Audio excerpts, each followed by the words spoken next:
Okay, thank you so much for your time. If you wouldn't mind just introducing yourselves to the audience. Okay, so my name is Ruth D. White. I'm one of the service workers in the SEN team, a beautiful ministry.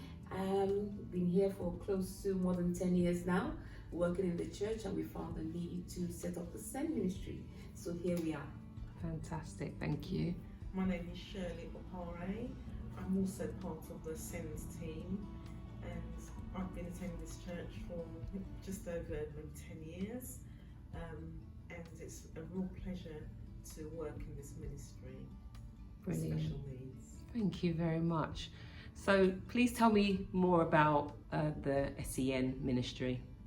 Okay, so SEN Ministry is a ministry where we work with children with special needs. Children who have challenging behavior, children who have difficulties with speech, children who have been termed as kids with learning needs. And so we all work together. We try to see how we could give one-to-one, attention. We try to give smaller group sessions where we're working together with them. We're trying to meet their needs in a different level. When they're in groups, it's a rather difficult time for them. And so we more or less create this space for them where we work with the children and see how much we can relate to their needs, respond to their needs, and ensure we meet, the spiritual needs of these children. And this is why we're here. Fantastic. And really, to add to that, it really helps the families also, because many families with children who have special educational needs, it's really difficult for them to visit public places, or even taking them to the shops. But regarding church, it's so difficult because obviously maybe autistic children or children who are very sensory, they have different needs and they might be too noisy, so they can't sit in the congregation. Even in the Sunday school, the teachers won't be trained to help them, so they wouldn't really fit into a Sunday school. But by having this ministry, it really helps the parents. It means that the parents can bring their children in a place where their needs are going to be met, and also the whole family, the parents, have that time of respite where they can be in the service and really hear from God. So we're actually really serving the whole family. That's brilliant, thank you. And how was the ministry birthed? How did it get started? Well, I would say that the ministry started right from time. It actually kicked off from the fact, as far as I'm concerned, I know I walked into the church looking for a place for my children. I have 2 kids and 1 child has special needs. And I was searching for that special place that would respond to the needs of my child. And I walked in and I met, then was Pastor Steve and his wife, Anishka, yes. And she introduced me to Shirley and told me I should bring Shirley over, my son over. It's 2 weeks, each Sunday. And I was bringing him in each 2 weeks, every 2 weeks. And Shirley was working with him and I felt so good. And then we started thinking of something much more. How can we really delve into a special needs center, where it's designed specifically for these children. So I started having meetings with Shirley, Marilyn, Latoya, amazing people who have a passion for children, who are ready, they were just there. You see, the Lord provides it all. And this was it. Once the idea was birthed, the prayer ministry kicked off with Sister Wumi. And we started even praying a year before the ministry was actually birthed, because she kept kicking. We need to pray. And then so as we kept on praying, the Lord started bringing in people. Marilyn, the vision, an amazing lady with children with special needs. Latoya, you can't even talk about, the perfection, how she handles and works with these children. And then Shirley, who had already been on ground, sowing the seed, working. So God provided the platform. And so here we were, we walked in, stepped in and started building. We had meetings, talked with parents, spoke with the church, created awareness for the church, letting them know that we are all different. We all have special needs. It's not that the fact that these kids are so special, but we all have needs. And so these kids they just need some more time. These are going to be the ambassadors of tomorrow. Watch out for these kids who are in SEN Ministry city gates. You might see them screaming on the wall, screaming and shouting, having challenging behaviors, but they are going to turn everything around. And I give a testimony even about my son. I would like to use Pocket in here because I know what my son used to be like. I know the challenges. I couldn't take him anywhere. He couldn't sit. He couldn't do anything. Any teachers would call him one of the worst kids I've ever had. That was my story. But today, he's very well settled in the church and in his school. Wow. And this is just the beginning. Wow. We will testify. Yes. We just have to continue to trust and obey him. And this is all about the SEN Ministry. Much more to come. Many more parents will testify because we're praying and we know that once they step their feet on this solid ground, the difference will be made. Wow, that's powerful. Definitely. Yeah. In fact, I never forget, there was one Sunday after church, Ruth said, "You're going to come to a meeting." So I said, "What meeting?" Yeah. And little did I know, it was a meeting to start off this ministry, because obviously I've been teaching her son for a number of years in special needs within the Sunday school with Pastor McEwen's wife, Anushka. So I was special needs coordinator when Anushka was a children's ministry leader. And me and Ruth knew each other because I was teaching Michael when he was in primary age. So I said to her, "What meetings?" I thought, okay, I'll come along. And little did I know, it was a meeting about starting off this ministry. Wow. You know, so I just walked into this. Yes. And then there was another lady, Anya Clark. Yes. Speech and language therapist. Yes. She came to the meeting, I think. Yes. And I just thought, wow, God, you've provided all the skills here. That's it. You know, because even myself, as a special needs teacher, and I've worked at senior leadership level, to be quite honest, it's so important for churches. This is an important place, you know, for special needs to be developed. That's right. You know, not many churches have this at the moment. And some parents are not going to church because they have to stay at home with their special needs child. That's right. So, you know, this is really crucial, this ministry, because it's enabling families to actually come to church and fellowship with other That's right. It's adults. powerful. Yeah. It's powerful. Wow.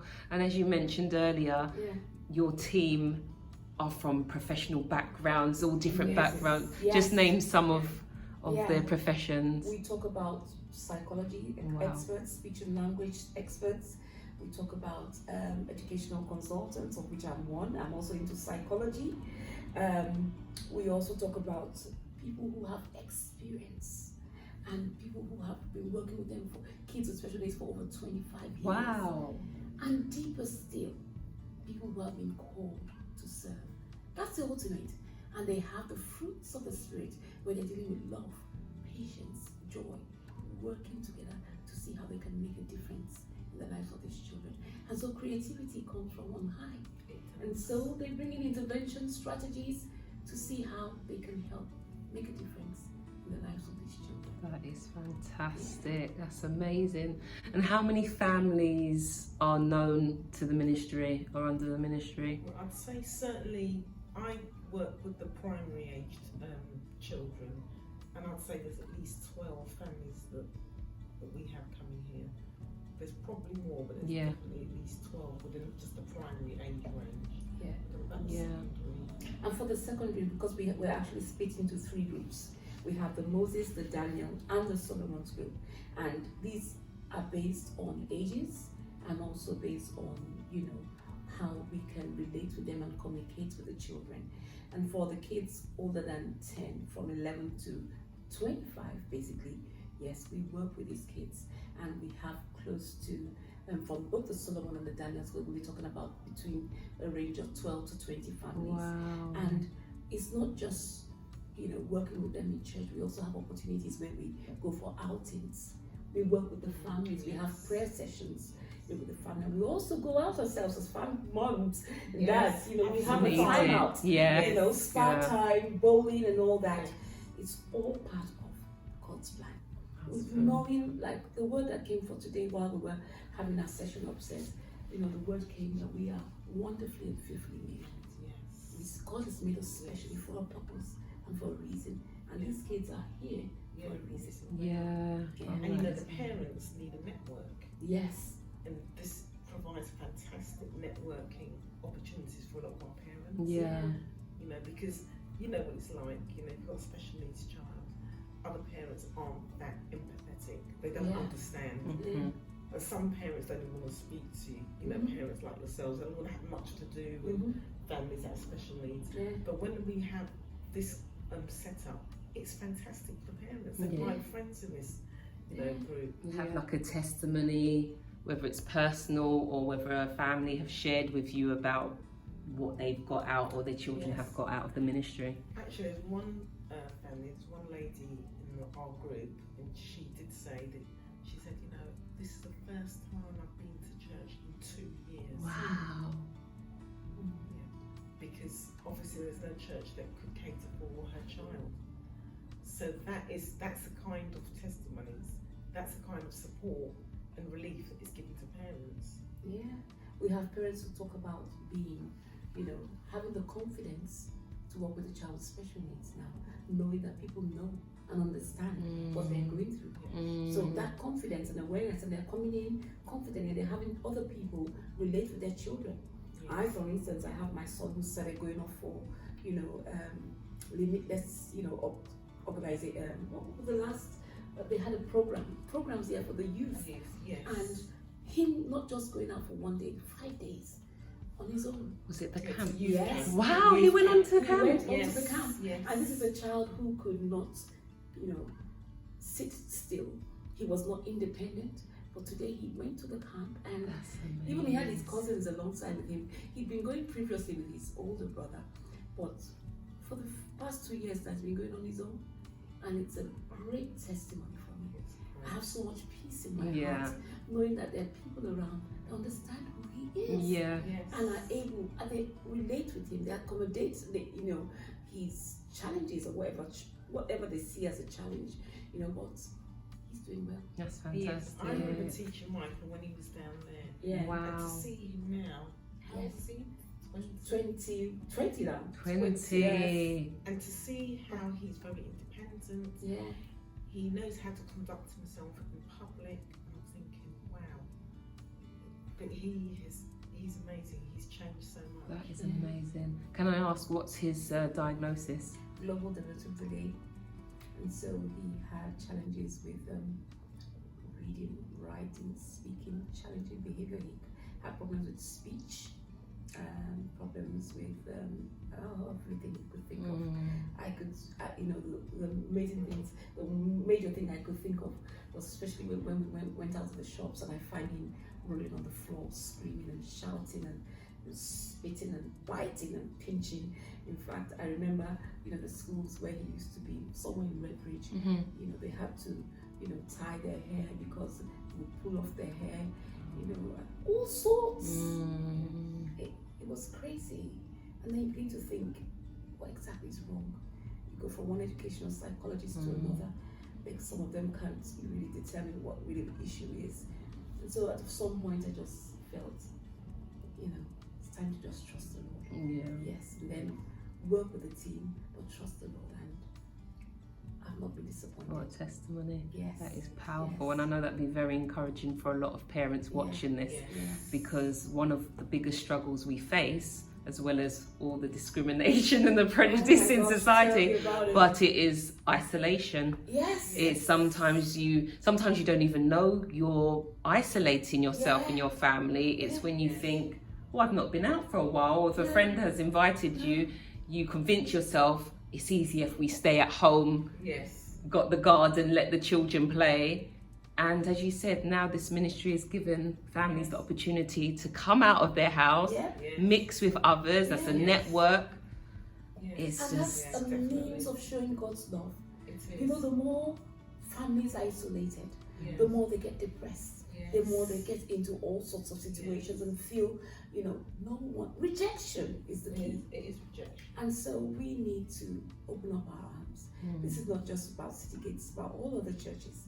They need to understand that we need to open up our arms. We are all created differently, and we should accommodate all the people that we have, as far as we do have, you know, the skills of people that can respond to the needs of this Definitely. There's a lot of education Yes. and awareness that needs to take place, Yes. because there's some stories I've heard where people have been rejected from churches. They might relate or connect the child to having a demon and all of those ones. There's a lot, and if we're meant to be showing the love of Christ, That's right. it shouldn't be conditional. Yes, shouldn't be conditions. Suffer not the little children to come unto me. That's right. There are no conditions about whether they're fat, tall, short. Just They bring belong them forth. here. Yeah. And what would Jesus do in this situation? Excellent. Jesus is inclusive. Mm-hmm. He would want all types of people and children, Yeah. to come to church, to be involved in the church family. Yeah. Yeah. And to be quite honest, it will be messy sometimes. It will. And I think that is the crunch where churches really need to get used to that. It will be messy because special needs children are not straightforward. Yeah. And they're going to do things that the public think, what's that? Yeah. But we do need to educate, I think, the church That's right. family about the behaviours and some of maybe the attitudes and habits that our children have and young people, so that people are quite aware. No, definitely. Because I know a lot of people may have the best intentions in the world. You've got like child in need that comes up, and it's like, people do want to somehow help, but as you said, and I know we spoke about it before, Shirley, the reality, if some may volunteer, they might be like, well, I didn't sign up. I didn't sign up to be bitten. I didn't sign up to be hit. And that's what some of the teachers were telling me as of then. I didn't sign up, to be spat at or to be hit. And for the fact that my situation was so bad that my son had to be out of school for 6 years. Yes, because they couldn't accommodate him. Wow. His behavior, they felt no, so seeing him now. Yeah. And then the story now is that, what an amazing boy you have. He's so amazing, he's so good. The storyline is so different. And that is because as a mother, I accepted him for who he is. Yes, you persevered. And then I persevered and worked alongside with him. And that's what the message out there for parents, not just for parents, we are all meant to care for these kids. Yes. Let's see how we could make a difference in their lives. Yeah. And so if I'd seen him then and seen what he is now, I imagine if I had neglected or rejected or accepted, it was more about me pulling forward and saying, no, this child is a child of God. This child is going to make a difference. This child will calm down. And the purpose for which he's been born will be established. We have to prophesy over our Yes. Yeah, we do. We do. And unfortunately, sometimes parents leave everything to the schools, to education.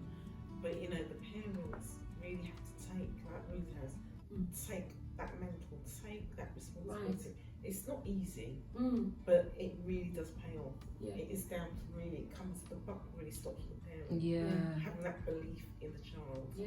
And this is where the network Yes. works so well, because there's times when we are exhausted, even to open a laptop to send another email, you feel mentally drained, like, can I write anymore? Yes. But, it's like iron sharpens iron, That's right. And when you come around parents on the same journey or amazing teachers like yourself, you feel empowered and you can start again, So, no, that is absolutely brilliant.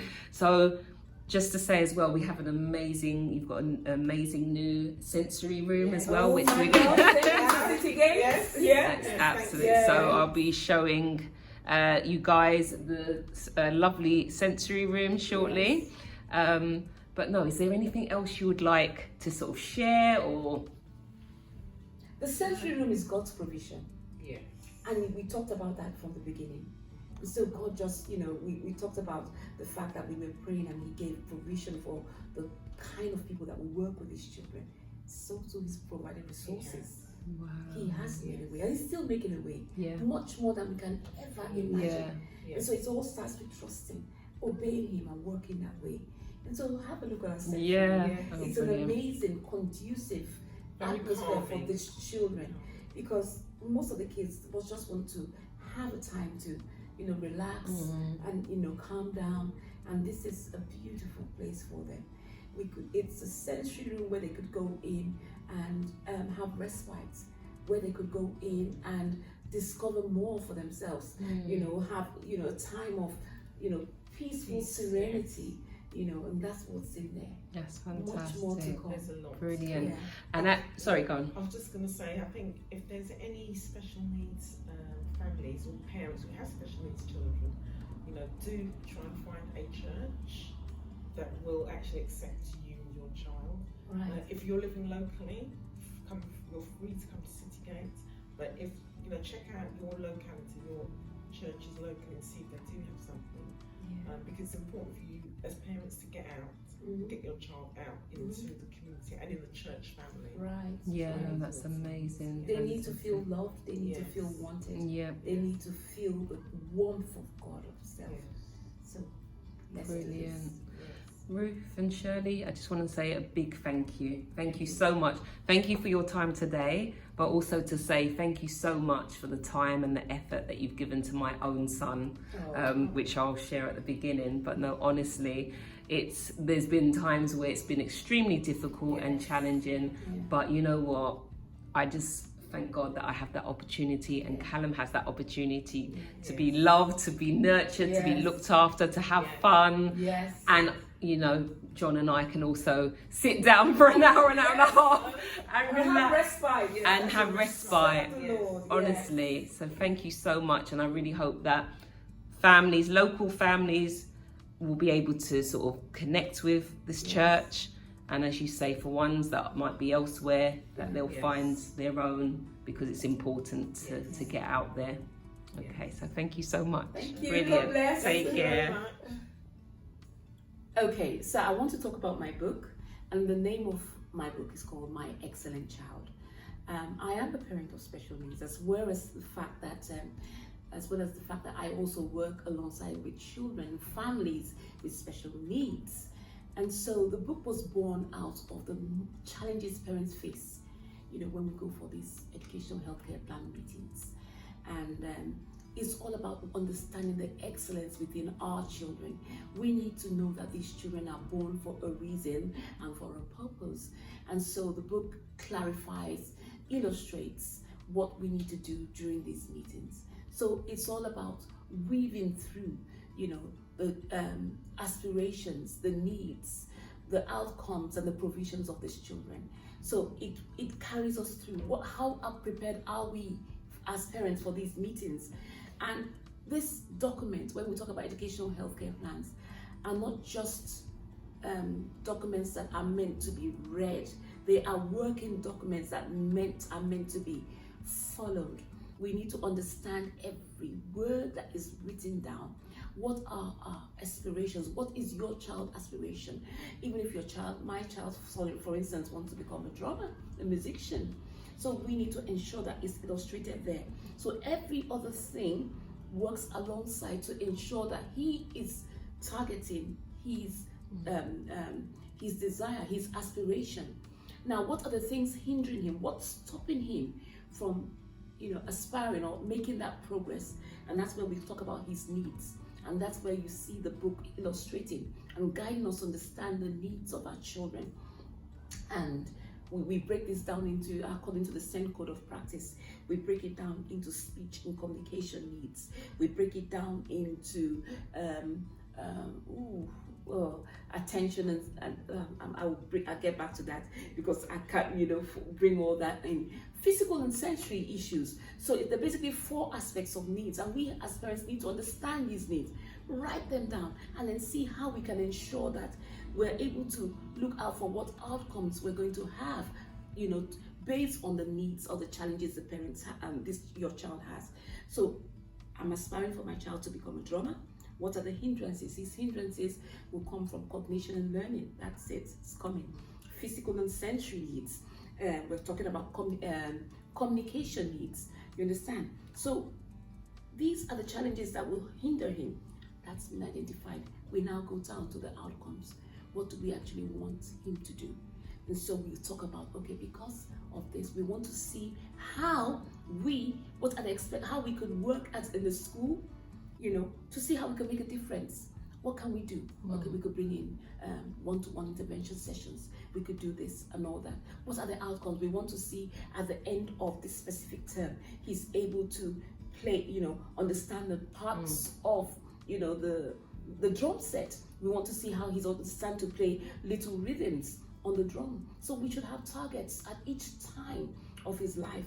And then we now go into the provisions. We need to think, what do we need to give to him to make sure he achieves the targets that has been set? So we weave through, and this book it's very practical. It gives sessions where parents can write about these things, put notes on them and have them all stated out clearly so that we could go in for these meetings prepared. And so when we talk about the whole section A down to G, we're reading through, we're looking out for the weave, aspirations, needs, outcomes, provisions. So at the end of the day, your child is not there just wasting his time. Who is this child? What are his strengths? How can we make sure we put the right resources in to make sure he achieves? Because if you take my son into a sports school, you're wasting his time. He's not going to do anything. He's going to sit in there, stare and mope. My son is 20 now, and I'm making sure that all provision is geared towards his aspiration, and that is woven through his EHCP plan. And that's all about building the excellence within our children. My child is excellent in his own strength, what he was born to do. And this is what the book is all about. It's all about the plan. It's not just about what the government or the policies are stating. It's all about my plan as a parent, what I want to see happen. I need to have a plan for my child, whether my child has special needs or not. And this is all about the excellence within. And this is what the book is talking about. And that's why I'm happy about the document, but we as parents need to understand what to do to help our children weave through the system. So at the end of the day, we come back satisfied after each meeting, that we have achieved something, that the provisions are in place for our children based on the strengths of our children, the excellence within. Brilliant. Thank you so much, Okay. Ruth. Thank you. Thank you. This is our wonderful sanctuary that City Gates Church has financed, and we are so grateful to Pastor Steve and the leadership team for working alongside us and providing this fantastic provision for our special needs children and young people. This will really benefit our young people and children. It's going to benefit their physical needs. Some children need to just let off steam and just run around, bounce around, and we have the soft area here where they can bounce around. Their head will be safe. We've got a place here where they can sit as well. That's very lovely with cushions. So this is a place where they can shout, sing, scream, be as noisy as they like, and it will satisfy their needs. Some children love lights, so we have this special lighted cables. They are safe. They won't get electrocuted. This is safe for our children, and it changes colour, so it keeps their attention span going. This is really good for them. And also some children will just sit or stand and gaze at this lovely tube that also changes colour. And this does a lot for our children, because again, it's giving them information, it's sensory, and this is what they love. We also have some animals. On the wall. So again, if you want to teach the children about animals, you can say, right, this is the animal you can see. Again, it might keep their attention going for some. Yeah. Not all, but for some of them. And other children might like to fiddle with things. They like to touch, hold things. So you could be teaching them how to look at something and put it back in. This would help their fine motor skills for some children. Again, that's very colourful. They could begin to sequence, in different columns. They can make patterns. So some children could spend all day doing something like that. And then we also have, we've got just these basic colours here, which again, some children will just, love to just see that, Is it textured or is it smooth? It's smooth. But at some point we could look at, getting sort of more textured things. Beautiful though. But talking about texture, this is like 3D, this mirror. It bulges out. Some children would, probably like that, as you can see. Some children love to look at themselves in the mirror and they see funny shapes and sizes, so that's very good. And some children like to be rocked these boats, you know. So you could do that with them as well. Some children love that. You know, they can do some rolling about on this lovely blue space, which is really soft and nice. So there's something here for every child. And even clouds. Yes, and some children may not actually want to do anything, but just sit with an iPad and look at the ceiling, and they can see these clouds that are lit up. That's beautiful. You know, so we're so happy for this. That is so lovely. Right, and then we have the special sound drum here, right at the top. You can see it's changing colour. So when I shout, you can see it changes colour. So it changes colour according to your voice level as you speak. So this is, some children may not notice this, but some may. Yeah. And they could stand here and shout. Wow. They could do all sorts of things, and they would realise that it's their voice that's controlling the colours. It's like cause and effect, isn't it? Cause and effect, that's good cognition and learning for our students as well. Fantastic. Yes. The only thing we need to do is have some music, we think, in here, but we'll work on that as well. And then we've got this infinity tunnel. So that's, again, I think some children just like to gaze at themselves in the mirror and sort of move their heads and their bodies around, and it might make them feel that they're really going at a long distance in a tunnel. That's it. Lights. That's it. So this is good. This is this will definitely keep some children's attention. It changes colour, which is really good. That is lovely. Oh, so thank you so much. Definitely, this is brilliant. Thank you.